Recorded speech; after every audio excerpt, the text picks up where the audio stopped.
Поет и журналист Румен Леонидов.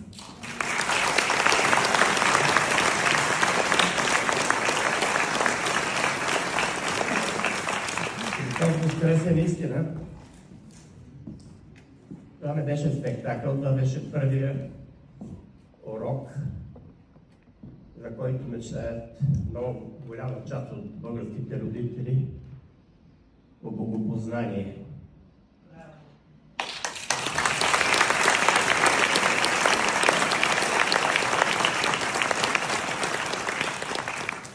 Не трябва да се боим от Бога, трябва да го обичаме.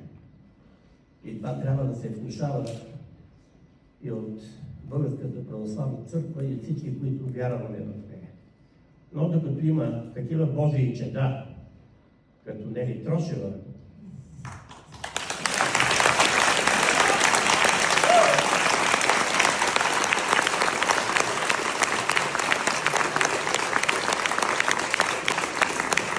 храмът на вярата никога няма да бъде продаден.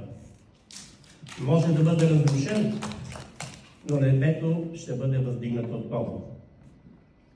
Бог да прости грешниците и ние да го обичаме, както Той нас ни обича. Амин.